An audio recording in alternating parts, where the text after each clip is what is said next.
Sebuah kisah mahakarya terbaik dari S.H. Mintarja yang sangat populer di masanya berlatar belakang kerajaan Singasari. Dengan bangga kami persembahkan kepada sahabat Permata TV tercinta semuanya dengan judul Kisah Pelangi di Langit Singasari.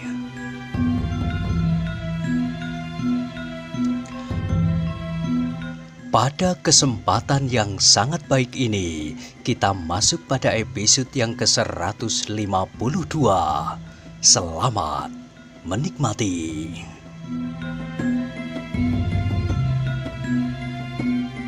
Pada episode sebelumnya telah diceritakan, dada Empu Sodo bergetar mendengar suara itu. Ia segera dapat mengenal siapakah yang berteriak menyapanya. Tetapi ia terkejut mendengar nada suara anak muda yang pernah diasuh sebagai murid yang sangat dimanjakannya. Alangkah kasarnya. Kuda Sempana kini sudah menjadi semakin dekat, tetapi Empu Sodo masih belum menjawab. "Minggir!" Empu Sodo mendengar kuda Sempana berteriak lagi. "Cepat sebelum aku kehabisan kesabaran!" Empu Sodo menarik nafas dalam-dalam, kemudian jawabnya tenang. "Berhentilah kuda Sempana." Kini kuda Sempanalah yang terkejut bukan buatan. Ia pun dapat mengenali suara itu, suara gurunya. Karena itu maka dengan sekuat tenaganya ia menarik kekang kudanya sambil berdesis. "Guru, adakah itu Empu Sodo?" "Iya, aku adalah gurumu kuda Sempana. Apakah kau masih mengenalku?" Kuda Sempana berhenti beberapa langkah dari kuda gurunya. Dengan dada yang berdebar-debar kuda Sempana berkata terpatah-patah. "Guru, jadi guru masih hidup?" "Seperti kau lihat kini kuda Sempana, yang duduk di atas punggung kuda ini sama sekali bukan sebuah kerangka yang hidup, tetapi aku adalah Empu Sodo yang masih utuh, yang terdiri dari kulit daging, seperti yang dapat kau lihat, seperti kau, seperti Kebu Sindet dan Wong Sarimpat."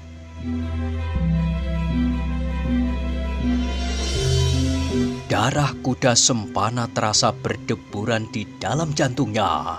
Gurunya yang disangkanya sudah mati itu kini berada beberapa langkah saja di hadapannya.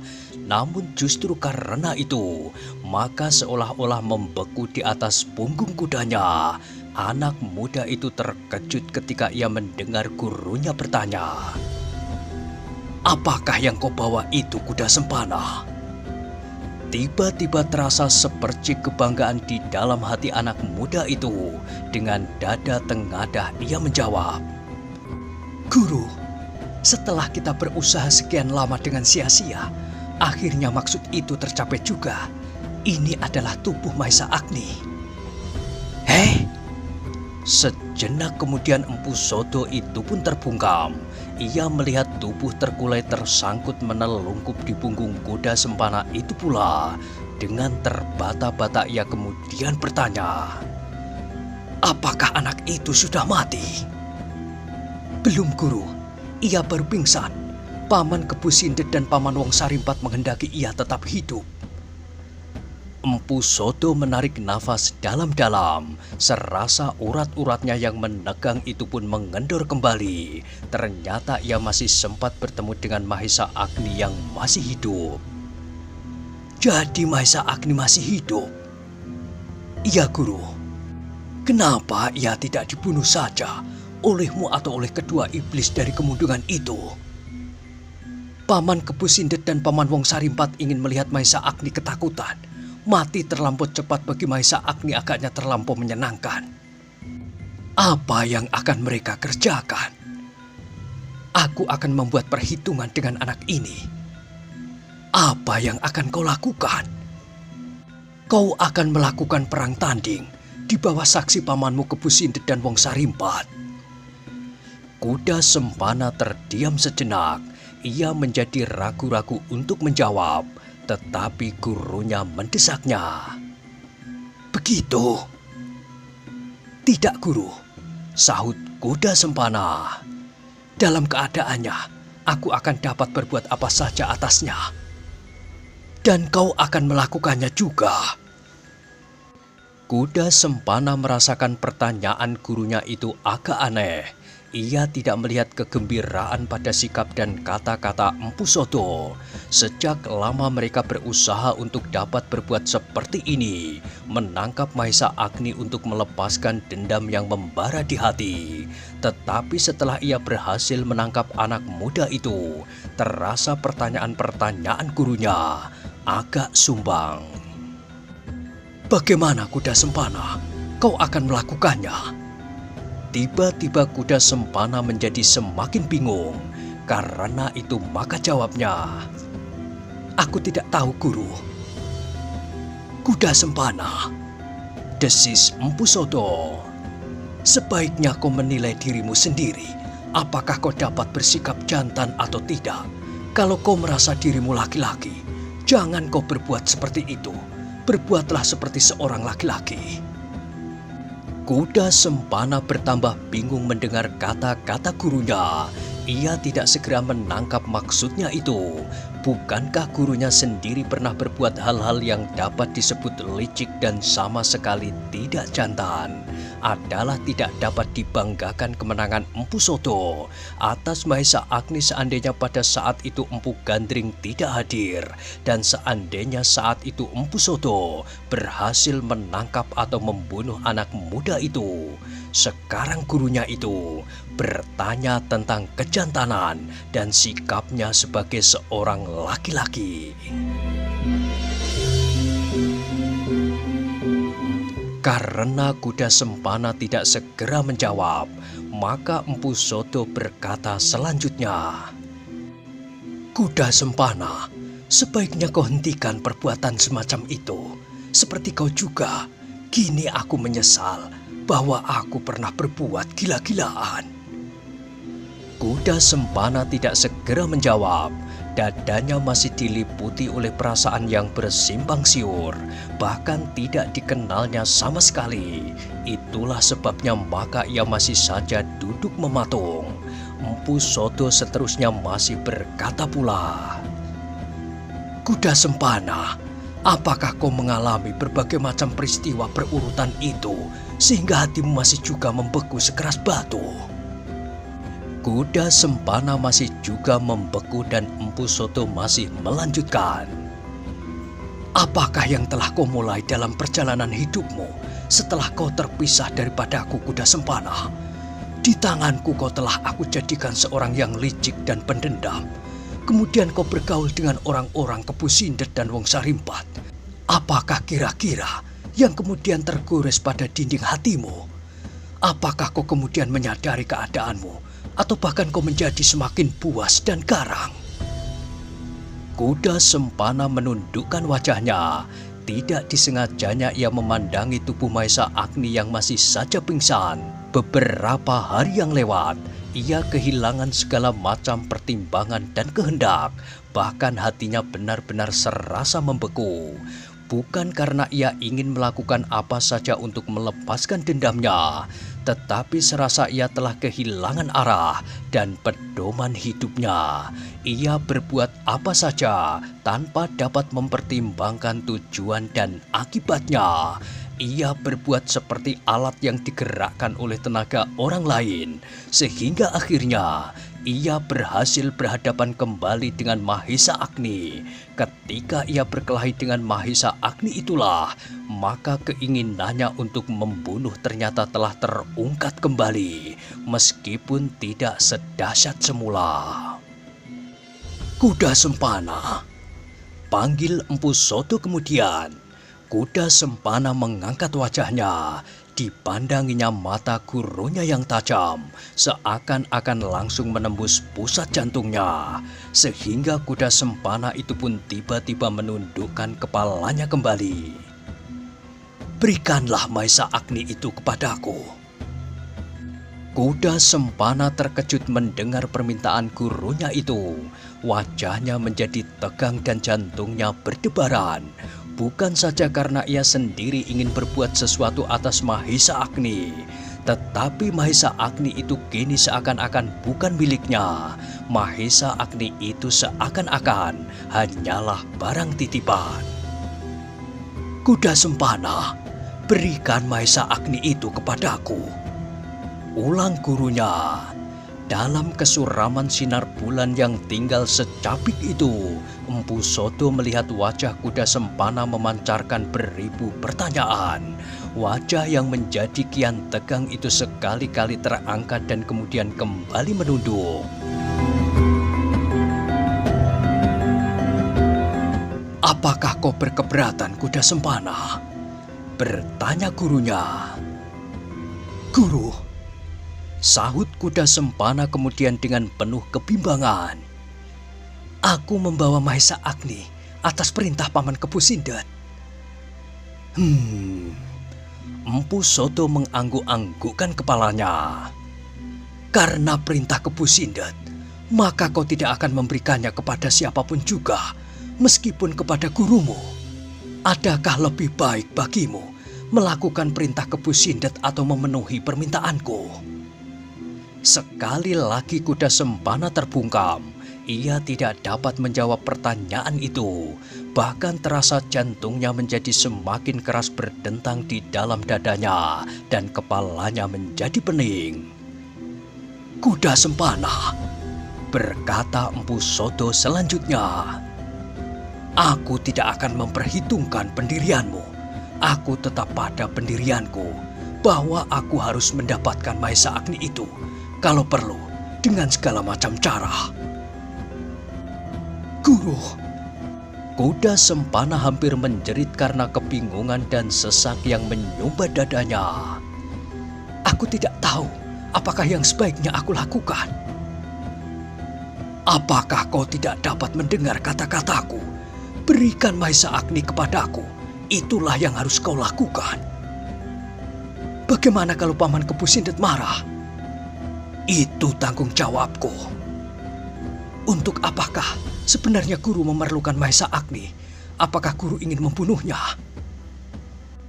Kau tidak usah bertanya untuk apakah Mahesa Agni bagiku.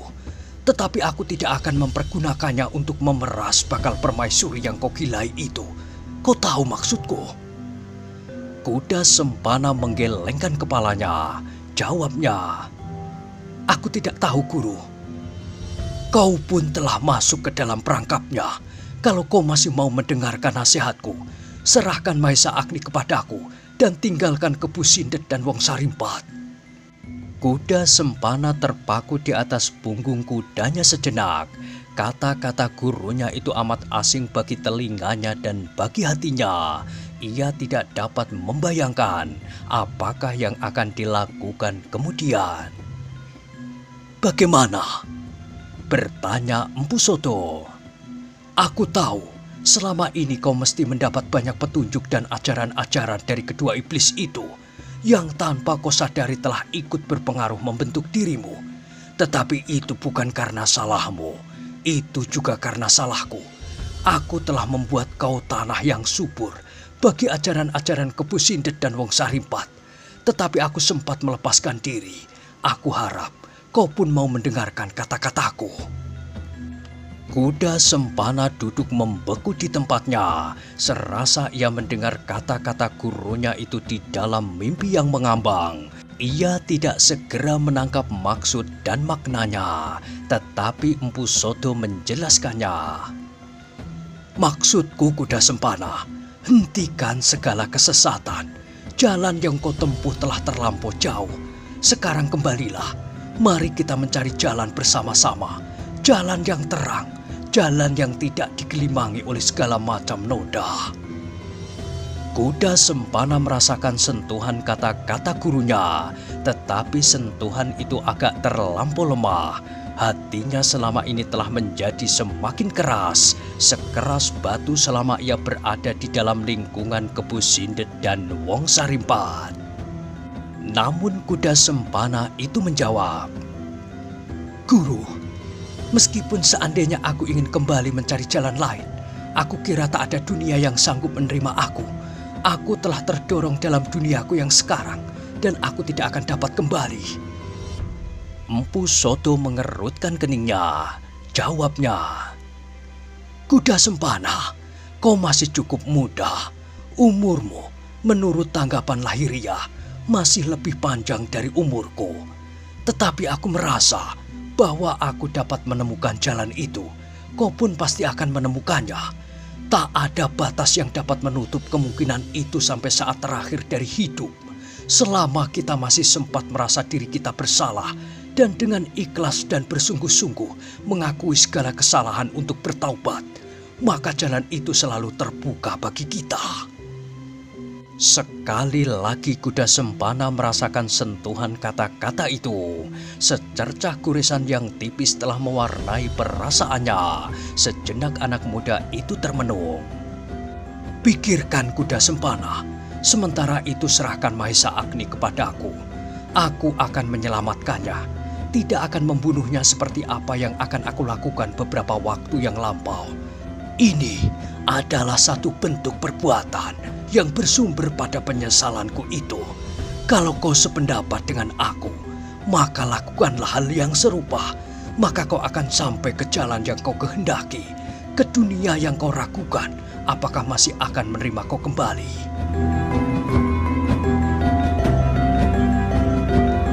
Kuda Sempana masih duduk membeku. Wajahnya menjadi semakin lama semakin tegang. Seperti pergulakan yang terjadi di dalam dadanya. Semakin lama semakin dahsyat. "Kuda Sempana, kau tidak usah menjadi cemas. Seandainya apa yang kau lakukan itu tidak dapat dimengerti oleh orang lain, bahkan seandainya orang lain tetap menganggapmu sebagai seorang yang bersalah, tetapi bukankah bentuk duniawi ini kadang-kadang bertentangan dengan kepentingan hidup yang kekal kelak? Jangan hiraukan sikap orang lain atas keputusanmu untuk meninggalkan duniamu yang sekarang. Kau akan menemukan jalan menuju ke dalam ketentraman dan kedamaian yang abadi. Seandainya kau tetap dianggap bersalah dan mendapat hukuman badani, tetapi berbahagialah kau dengan hukuman badani itu. Jika kau hayati arti dari pengertian itu, maka kau akan menemukan yang seharusnya kau cari, yang kekal, bukan yang semu. Aku pun sedang mencari yang kekal itu sekarang." Dada kuda Sempana serasa menjadi semakin sesak, bahkan serasa akan meledak-ledak. Terdengar suara gurunya itu seperti gemuruh di dalam jantungnya. Tetapi bukan itu saja, yang terdengar pula adalah suara gemuruh derap kaki-kaki kuda semakin lama menjadi semakin dekat. Ternyata derap kaki kuda itu telah membuatnya terlampau gugup. Sentuhan kata-kata Empu Sodo yang sedikit demi sedikit tergores di hatinya tiba-tiba menjadi terpecah belah, tercerai-berai seperti asap dihembus angin. Yang didengarnya kini hanyalah derap kaki-kaki kuda. Kuda Sempana segera dapat menebak bahwa deru kaki-kaki kuda itu adalah Kebu Sindet dan Wong Sarimpat. Tetapi kuda Sempana tidak dapat menduga bagaimanakah akhir dari perkelahian antara kedua iblis itu dengan kedua lawan-lawannya. Apakah Ken Arok benar-benar dapat dibunuh oleh Kebu Sindet dan kemudian bersama-sama dengan Wong Sarimpat membunuh Empu Gandring, atau kedua hantu itu sekedar menghindari lawan-lawannya? Empu Sodo pun mendengar pula derap kaki-kaki kuda itu. Di tengah dahkanya wajahnya dan perlahan-lahan ia berdesis, "Aku kira yang aku dengar adalah derap 2 ekor kuda." Tak ada yang menyahut. Kuda Sempana terbungkam seperti membeku di tempatnya. Hanya desir angin malam yang menyentuh dedaunan liar terdengar gemerisik, seperti suara orang yang berbisik di telinga Empu Sodo. "Ya, 2 ekor kuda."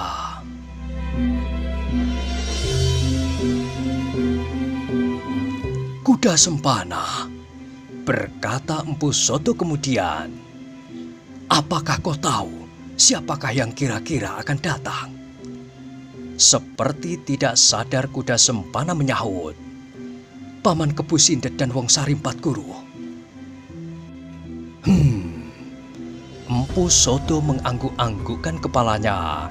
Terasa jantungnya menjadi semakin cepat berdentang. Apakah ia akan mengulangi perkelahian yang pernah dilakukannya melawan kedua orang itu? Kalau sekarang ia harus bertempur melawan keduanya, maka ia yakin bahwa ia akan mati terbunuh dengan sia-sia. Tetapi apakah ia akan lari menghindar? Lalu apakah gunanya ia berpacu dengan tergesa-gesa dari padepokannya sampai ke daerah Panawijen ini? "Kuda Sempana," berkata orang tua itu tiba-tiba, "masih ada kesempatan. Berikan Maisa Agni kepadaku."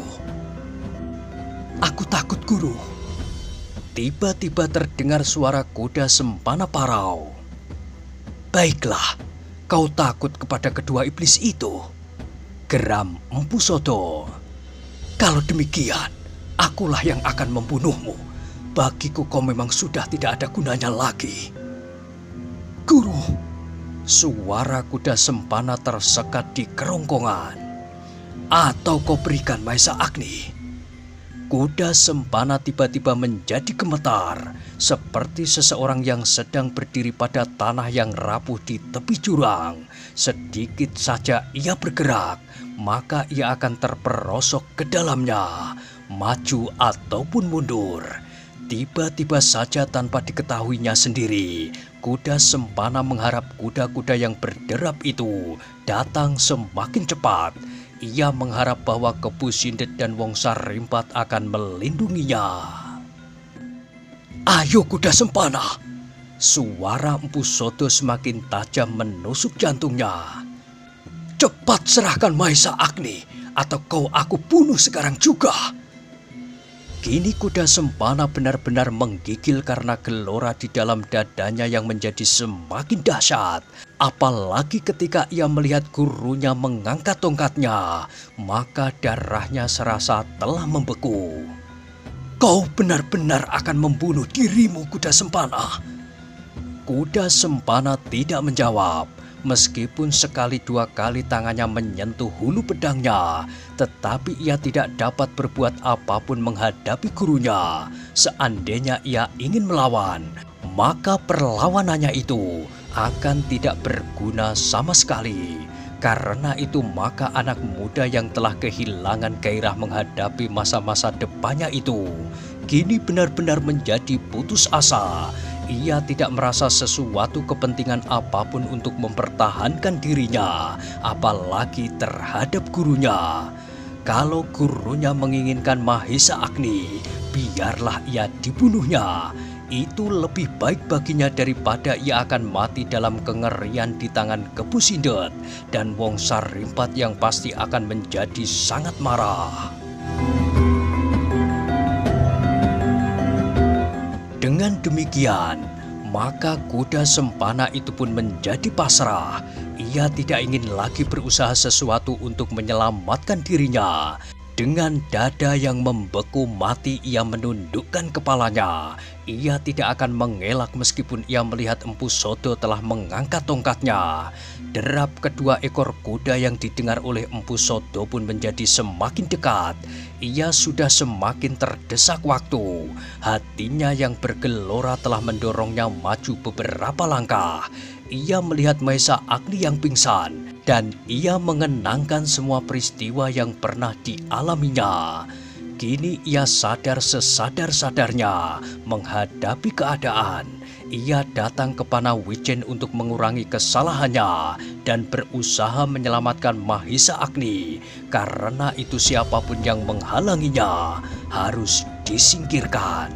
Kini yang berada di hadapannya adalah kuda Sempana yang telah menundukkan kepalanya. Dengan mudah ia dapat menyentuh kepala anak itu dengan tongkatnya. Dan anak itu akan terpelanting jatuh, bahkan mati.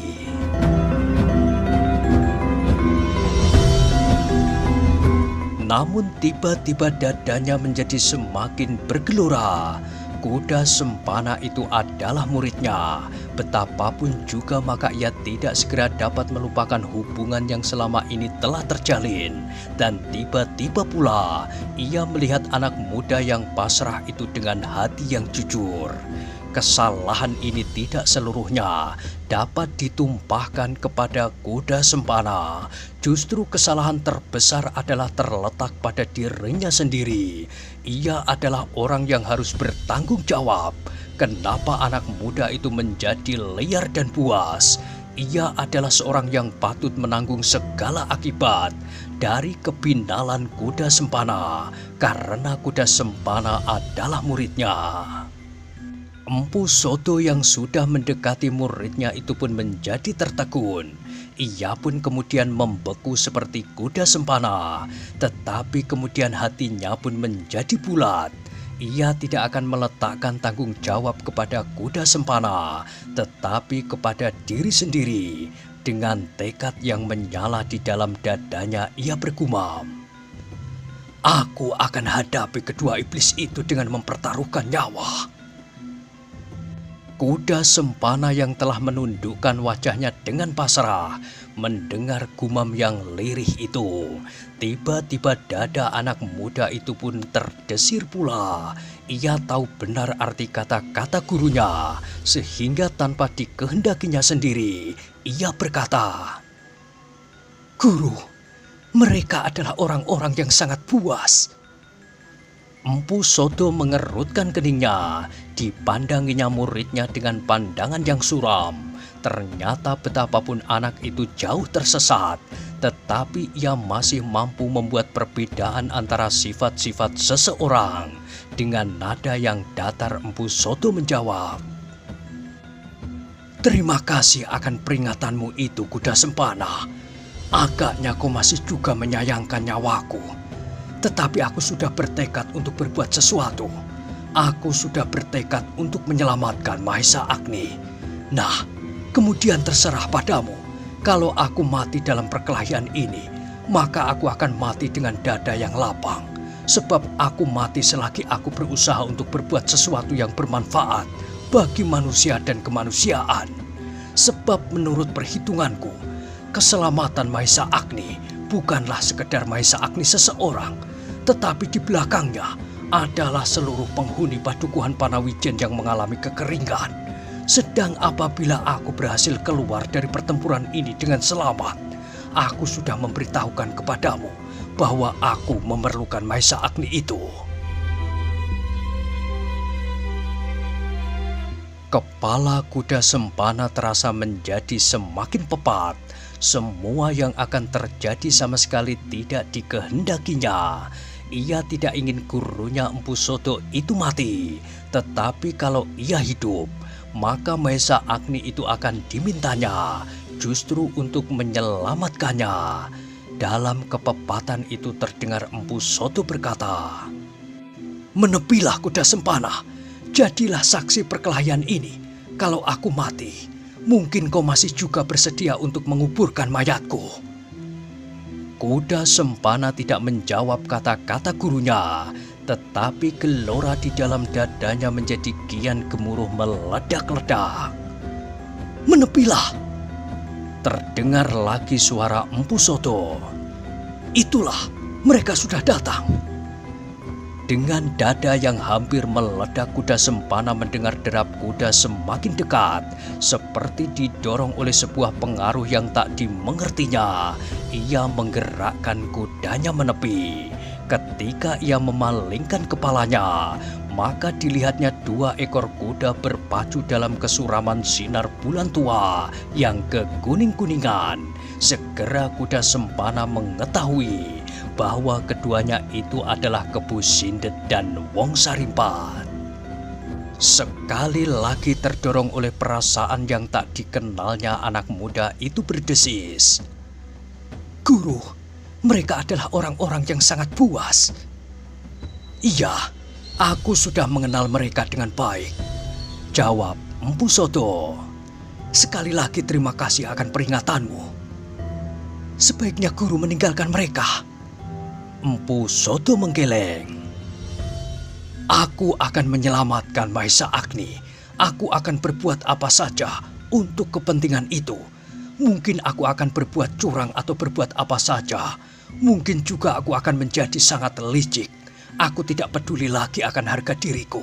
Aku tidak peduli lagi apakah yang akan dikatakan orang atas diriku.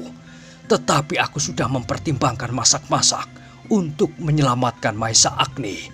Maka Empu Soto yang telah penuh dengan noda-noda di sepanjang hidupnya ini sudah tidak berarti. Tetapi Maisa Agni adalah lambang dari masa-masa mendatang. Sedang aku adalah cermin dari kerapuhan di masa-masa lalu. Kuda Sempana tidak lagi sempat berbuat apapun juga untuk memperingatkan gurunya. Kedua kuda iblis dari kemundungan itu pun sudah menjadi semakin dekat. Kuda Sempana melihat Empu Soto mempersiapkan diri untuk menyongsong keduanya. Dan tiba-tiba orang tua itu menggerakkan kendali kudanya maju beberapa langkah. Yang terdengar adalah suara Wongsa Rimpat berteriak nyaring. "Hei, bukankah kau kuda Sempana? Kenapa kau berhenti dan siapakah orang itu?" Tak ada jawaban. Dan yang terdengar adalah suara Wongsa Rimpat itu pula dengan nada yang aneh karena terkejut. "Aku melihat tongkat panjang itu. Apakah kau Empu Soto?" Kuda-kuda mereka pun menjadi semakin dekat. Tetapi Empu Soto tidak mau berteriak menjawab pertanyaan Wongsa Rimpat. Dibiarkannya, mereka menjadi lebih dekat lagi. "Setan tua itu agaknya masih hidup!" teriak Wongsa Rimpat pula. Mereka sudah menjadi semakin dekat.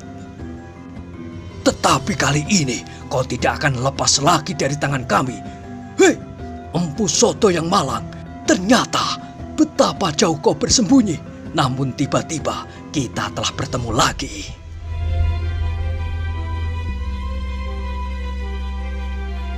Keduanya kini sudah demikian dekatnya. Dan sejenak kemudian, kedua kuda itu pun berhenti. Empu Soto melihat wajah kedua orang itu di dalam kesamaran sinar bulan. Tanpa disengajanya, ia menengadahkan wajahnya. Dan dilihatnya bulan itu masih saja berkalang. Bahkan semakin jelas, dada orang tua itu pun tiba-tiba pula berdesir karenanya.